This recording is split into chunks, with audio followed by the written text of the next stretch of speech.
तो भाई आज हमें पता चल गया कि बड़े बड़े यूट्यूबर हमेशा प्रॉफिट क्यों दिखाता है।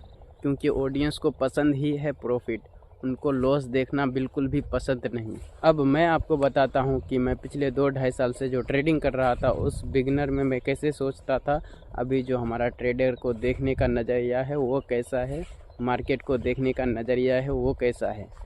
चलो आपसे मैं बैठ के कहीं पर बात करते हैं। जब मैं बिगनर था तो 90% हमें ये लगता था कि मैं अगर चार्ट को समझ गया तो मैं प्रॉफिटेबल बन गया। अगर मुझे मार्केट देखकर समझ आ गया कि मार्केट किधर जाने वाला है तो मैं ट्रेडर बन गया। लेकिन अब मुझे ऐसा लगता है कि वो सबसे बड़ा गलती था हमारा वो सोचने का, क्योंकि मार्केट में मैंने बड़े बड़े सफल ट्रेडर को भी लॉस करते हुए देखा है। तो हम कैसे ये कह सकते हैं कि मैं प्रॉफिटेबल बन जाऊंगा मार्केट को देखकर, चार्ट्स को देखकर मैं प्रॉफिटेबल बन जाऊंगा। जब उसका भी लॉस हो सकता है, उसका भी एसएल जाता है, तो चार्ट में कैसा क्या प्रॉब्लम है। चार्ट तो हमेशा एक जैसा जिगजैग करके चलता है, कहीं ऐसा नहीं कि एक लाइन में चला गया, एक लाइन में नीचे आ गया। वो हमेशा जिगजैग करेगा, जिगजैग करते हुए जाता है और जिगजैग करते हुए नीचे आता है। लेकिन आपको मूवमेंट पता होना चाहिए। इतने साल से आप काम करते हो तो आपको चार्ट देखने का थोड़ा सा अनुभव होना चाहिए कि किधर जा सकता है। और रही बात स्ट्रेटेजी की, तो स्ट्रेटेजी चार्ट में नहीं, आपका कैपिटल में होना चाहिए। अगर आप अपने कैपिटल में स्ट्रेटेजी लगा दोगे तो आप हमेशा प्रॉफिट में रहोगे। अगर चार्ट में लगाओगे तो कभी प्रॉफिटेबल नहीं बन पाओगे, ये मुझे लगता है। मैं जो पिछले 6 महीने से ऐसा ट्रेड कर रहा हूँ तो मुझे कुछ रिजल्ट मिल रहा है, तभी मैं बोल रहा हूँ ऐसे। कई बार आपने देखा होगा कि एक बिगिनर ट्रेडर भी अच्छा ट्रेड ले लेता है, लेकिन उसे वो मैनेज नहीं कर पाता। अच्छी जगह एंट्री भी बना लेगा लेकिन उसे वो मैनेज नहीं कर पाएगा, क्योंकि उसका वो साइकोलॉजी है ही नहीं मैनेज करने का। इस वजह से वो ट्रेडर नहीं, बिगिनर ट्रेडर कहलाता है। कई बार आपने देखा होगा कि एक नया बंदा भी मार्केट में आएगा और वो एंट्री बनाएगा तो उनका टीपी हिट हो जाएगा कभी कभी ट्रेड में।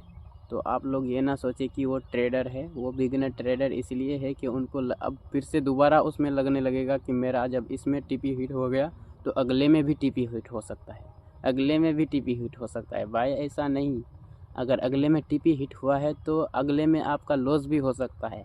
ये बिल्कुल गैम्बलिंग जैसा है। लेकिन आपको मैनेज करके चलना है कि आपको कैपिटल कितना आपको रिस्क में लेना है और प्रॉफिट कितना चाहिए हमें। लेकिन उनको कैपिटल मैनेज करना नहीं आएगा, वो सिर्फ चार्ट पे फोकस करेगा कि मुझे चार्ट समझ आ जाए कैसे भी करके, जबकि उसे ज़िंदगी भर चार्ट नहीं समझ आएगा। चार्ट बना ही है ऐसा कि किसी को समझ ही ना आए कि चार्ट है कैसा। इसीलिए चार्ट को समझने का कोशिश मत करो, आप अपने कैपिटल पर ध्यान दो। अब जो हमारा ट्रेडर को देखने का नज़रिया है वो बहुत ही अलग है।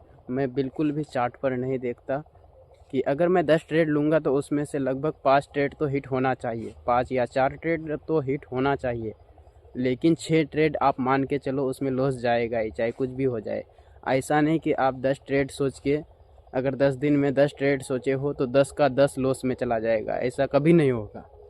क्योंकि ये आपके माइंड के साथ खेलता है पहले, चाहे आप जितना भी बिगिनर हो। और मैं अभी जो करता हूँ सिर्फ कैपिटल पर ध्यान देता हूँ, उतना चार्ट पर नहीं। चार्ट पर 30% ध्यान देता हूँ और 70% अपने कैपिटल पर। कैपिटल पर ध्यान देने का मतलब है रिस्क मैनेजमेंट, कैपिटल का रिस्क मैनेजमेंट बोल रहा हूँ। बहुत सारे दोस्त कमेंट किए थे कि अगर प्रॉफिट हो गया उस ट्रेड में हमारा तो लक था उनका। और अब जो मैं ये वाला वीडियो छोड़ा हूँ तो इसमें लग रहा है कि गैम्बलिंग है। तो गैम्बलिंग ही तो है, फिर हमें क्यों करना है ट्रेडिंग। भाई ये साइकोलॉजी का खेल है और चार्ट में सिर्फ गैम्बलिंग होता है। और मनी मैनेजमेंट करना सबसे मैटर करता है। मुझे जो लगता है कि कैपिटल मैनेज करना सबसे ज़्यादा इम्पोर्टेंट है, चार्ट मैनेज करना नहीं। चार्ट किधर भी जा सकता है, अगर चार्ट को कोई रीडिंग करना आ गया जिसको ना, वो दुनिया का सबसे अमीर इंसान बन जाएगा।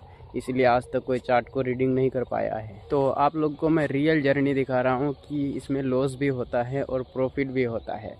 लेकिन आप लोगों को ऐसा है कि सिर्फ प्रॉफिट देखना पसंद है।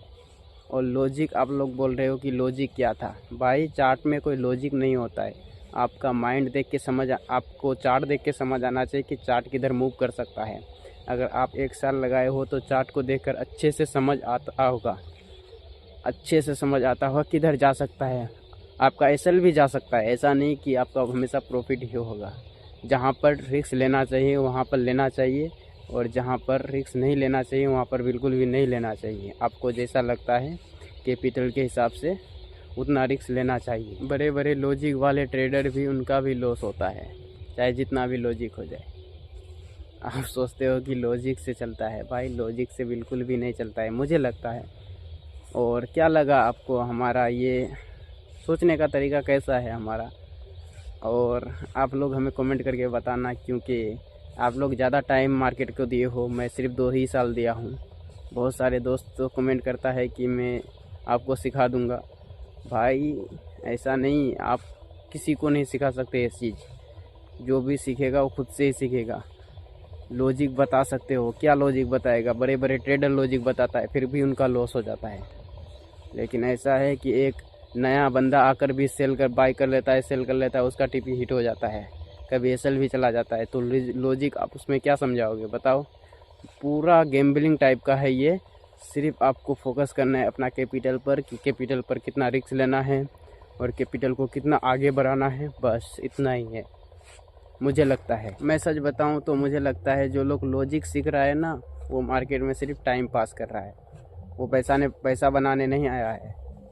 ये था हमारा छोटा सा वीडियो, और ये मुझे लगता है बहुत ही ज़्यादा अलग वीडियो था।